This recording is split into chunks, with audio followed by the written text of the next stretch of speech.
سافرت معه? Did you travel with him? He said no. He said, did you trade with him? Deal and wheeling? He said no. He said, did you give him money? Did he take money from him? He said no. He said, اذهب فإنك لا تعرفه.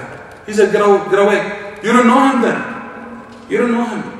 When it comes to money sometimes, you know the true people from the none. All kind of foul language you think of. Where are the manners? Where is إياك نعبد وإياك نستعين? Where is اهدنا الصراط المستقيم? What happened to all of that? Became all rituals. That's why they say we want عبادة وليست عادة. You know, عادة means schedule, means routine. It's a routine thing. You go and you pray and you leave. That's it. You go and you pray and you leave. That's a routine. But the ibadah, you carry your prayer with you outside. You carry your zakah outside. You carry siyam outside with you, carrying it. Because people can say, I was in New York, and this guy was coming to work with me in a project, and he came and he was like, laughing and making remarks and this and that. And I said, what's wrong? He said, man, this guy kept dragging me around the block like 3-4 times just to make a couple of dollars extra. I would have given him that. I said, people want to make some money. He said, yeah, but man, he's like you guy, He said, like you. I said, why do you mean like me? He said, he was a Muslim. I said, oh, come on, man. Maybe he's an Hindu or something. He's wearing a turban or something. What? Don't start, He said, no. Hold on. He said, he had the Quran in the front. Yeah. Son, I couldn't say anything after that. Quran. Manners. That what project to the world about you. People say how people in the East became Muslims. They talk about India, they talk about all the East Coast, all China, all these people that entered Islam, Russia and all these people. How did they become Muslims? They're trading with people. They saw the manners, the way they are, the way they talk, the way they say things, the way they deal and wheel. This man came to Umar radiallahu anhu. He said, Ya Umar, I think this man is eligible to be a mayor or a governor for Wilayat al-Bahrain. And Sayyidina Umar, he said, لَعَلَّكَ رَأَيْتَهُ يَرْكَعُ وَيَسْجُدُ. He said, maybe you saw him making sujood and ruku'. He said, yes. He said, okay, good. هل سافرت معه? Did you travel with him? He said, no. He said, did you trade with him? Deal and wheeling? He said, no. He said, did you give him money? Did he take money from him? He said, no. He said, اذهب فإنك لا تعرفه. He said, get away. You don't know him then.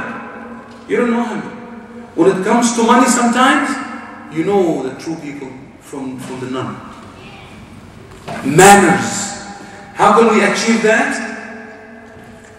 Look at the way you think. Stand in front of the mirror and talk to yourself.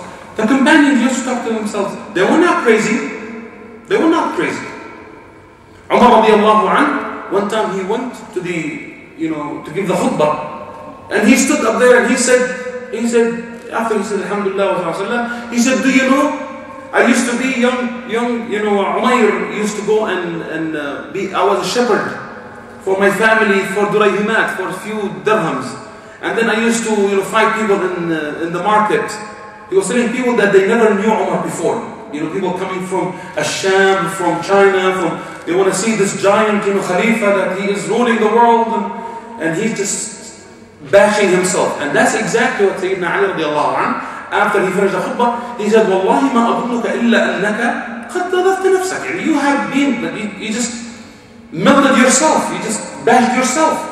He said, هذا ما أردت. And this is exactly what I wanted. Why? Because he said, I came to the masjid and I saw all these people looking at me. Whoa, this is the Khalifa. فأحسست في نفسي شيئا.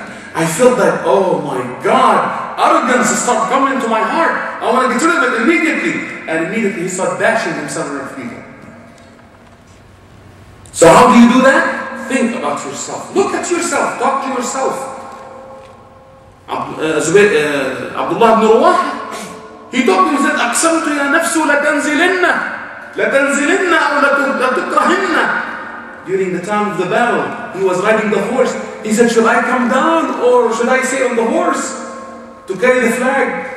And then he said to himself. He said, myself, you are coming down. If you don't, I will force you to come down. He's talking to himself. Why? Because you have to talk to yourself sometimes. You have to stand in the mirror and say, what's wrong with me? Am I okay? Am I good? You know, I need to talk to yourself. Think, what do you think about yourself? Break old habits. People always blame parents for their anger. You know, being like stingy. They say, you know what, my dad was really, he always angry and he always shouted and I cannot help it and I'm like him. And that was proven wrong.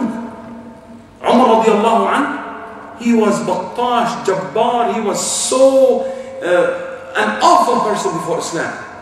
When he became a Muslim, look at the change in his life. In fact, when he became a Khalifa, people were scared. They said, Umar is going to be the Khalifa. I mean, he wasn't the Khalifa, and look what he was doing to us.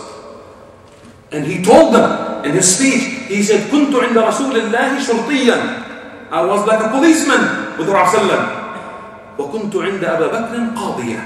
And I was a judge during the time of Abu Bakr. وأنا اليوم خليفة للمسلمين. Remember the man who stood there, he said, لا سمع ولا طاعة, we will not listen to you. If Umar was the one before, they used to say about Umar radiallahu anh, that he was having, you know, he's cutting his hair. He went to the barber to cut his hair. He said he was sneezing and the barber fainted. He was so scared. They say he was walking on the street and a woman was, she had a miscarriage when she saw him coming toward her.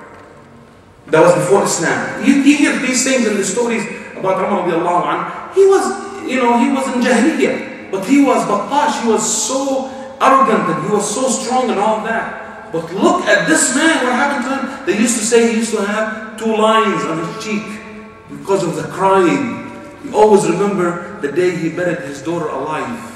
He could not forget that. He could not forgive himself for doing that. Even he did that before Islam. So what I'm saying is, change your bad habits. Look for good habits. Learn new things.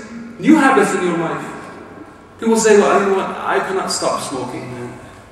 Why can't you? You do it in Ramadan. You can do it. Keep going. Just force yourself. Tell yourself, I want to do it. So on and so forth. Number 3 or number B or C, truth. Be truthful. Number 4, be trustworthy. How can you see a person who is, you know, not trustworthy? He cheats and he plays games with people. How do you think this person could be trusted anymore? And you call yourself Muslim. Because you're dealing with other people and people are going to say, look at this person.